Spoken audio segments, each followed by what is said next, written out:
Bulletin की सबसे पहले एक बड़े अपडेट के साथ करते हैं। सौरभ शर्मा को जेल भेजा गया है, ये बड़ी खबर है इस वक्त की। चेतन गौर और शरद को भी जेल भेज दिया गया।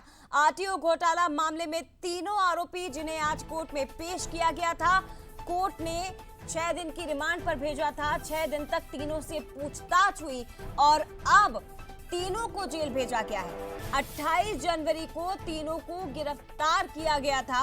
ये इस वक्त की बड़ी खबर। लोकायुक्त अदालत ने आरटीओ के पूर्व कांस्टेबल सौरभ शर्मा, उसके सहयोगी चेतन सिंह गौर और शरद जायसवाल तीनों को ही जेल भेज दिया है। लोकायुक्त की टीम तीनों आरोपियों को पीछे के रास्ते से अदालत लेकर पहुंची थी। इसके पहले मेडिकल चेकअप हुआ, फिर कोर्ट में पेश किया गया और उसके बाद तीनों को ही जेल भेजा गया है। लेकिन इन सब के बीच खबर यह भी है कि लोकायुक्त की टीम सौरभ शर्मा की बात की जाए, चेतन गौर की बात की जाए, जायसवाल को जहां से लेकर वापस लेकर पहुंच रही है कि शरद जायसवाल को भोपाल कोर्ट से बाहर निकले हैं और लोकायुक्त एक हफ्ते के रिमांड के बाद सौरभ शर्मा सहित तीनों आरोपियों को जेल भेजा गया है। देखिए, लोकायुक्त टीम ने रिमांड नहीं मांगी है और तीनों आरोपियों को अब यहां से जेल भेजा जा रहा है। तस्वीरें आप देखिए, यहाँ से तीनों आरोपियों को जेल भेजा जा रहा है। ये तस्वीर गाड़ी रिमांड नहीं मांगी, यानी अब 14 दिन की ये जेल में रहेंगे। आपको तस्वीर देखिए, सौरभ शर्मा गाड़ी में पीछे पे नजर आ रहा है। लोकायुक्त के अधिकारी हैं और अब यहाँ से जेल भेजा जा रहा है। अभी कुछ ही बात नहीं कर रहा, लेकिन तस्वीरों में देखिए तमाम जो तीनों आरोपी हैं उन्हें यहाँ से जेल ले जाया जा रहा है। तो लगभग ये माना जाए कि अब तीनों से पूछताछ हो चुकी है और करीब 14 दिन यानी कि 17 फरवरी तक तीनों आरोपी जेल यानी कि न्यायिक हिरासत में रहेंगे। रणवीर सिंह के साथ सूरज शर्मा, बंसल न्यूज़, भोपाल। तो इस वक्त की बड़ी खबर है और एक बड़ा अपडेट जल्दी से आपको दे देते हैं कि 17 फरवरी तक तीनों को ही न्यायिक हिरासत में भेजा गया है। ये इस वक्त की बड़ी खबर है। लोकायुक्त अदालत ने आरटीओ के पूर्व कांस्टेबल सौरभ शर्मा, उसके सहयोगी चेतन सिंह गौर और शरद जायसवाल को 17 फरवरी तक न्यायिक हिरासत में भेजा। 6 दिन तक तीनों से पूछताछ हुई और उसके बाद आज जब कोर्ट में पेश किया गया तो यहां से तीनों को ही 17 फरवरी तक जेल भेज दिया गया है। ये बड़ी खबर है इस वक्त की। क्या तमाम सवालों के जवाब टीम को मिल चुके हैं? क्या लोकायुक्त की टीम जिन सवालों के जवाब चाहती थी, जो महत्वपूर्ण जानकारियां चाहती थी, क्या वो इन तीनों आरोपियों के जरिए उन्हें मिल गए हैं? ये सवाल इसलिए क्योंकि तीनों को ही 17 फरवरी तक न्यायिक हिरासत में अब भेज दिया गया है। और ज्यादा जानकारी के लिए सीधे सूरज शर्मा का हम रुख करते हैं, हमारे साथ लाइव जुड़ गए। सूरज, अपडेट दीजिए। 17 फरवरी तक न्यायिक हिरासत तीनों की।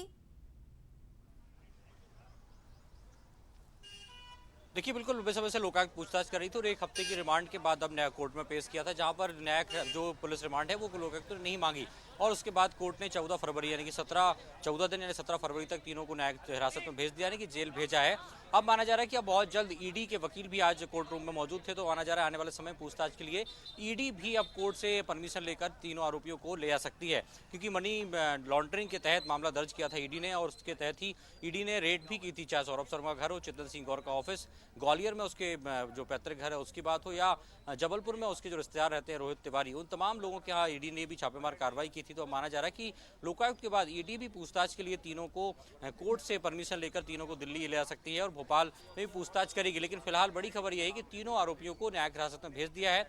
अब देखना होगा कि किस तरीके से चार्जशीट आज लोकायुक्त ने पूछताछ में कोर्ट में पेश की है कि जो जिन सवालों के सब जवाब जो लगातार लोकायुक्त मांग रही थी कि आखिर जो 52 किलो सोना था वो किसका पैसा था, 10 करोड़ नगद पकड़ाए थे मंडोरी के जंगल वो किसके थे, 2.5 क्विंटल चांदी वो कहाँ से खरीदी गई थी, उसके लिए कैश का जो ट्रेल है वो कैसे हुआ था, किस प्रकार से पैसा भेजा गया था। सूरज, जरा ये बताइए, क्योंकि आज सुबह तक और इन आरोपियों को कोर्ट में पेश करने तक लगातार ये लग रहा था कि तीनों की न्यायिक रिमांड की अवधि को बढ़ाने की मांग की जा सकती है लोकायुक्त की टीम की ओर से, लेकिन क्या वजह रही कि रिमांड अवधि को बढ़ाने की मांग नहीं की? क्या जो सवालों के जवाब टीम चाहती थी वो इन आरोपियों के जरिए मिल चुके हैं?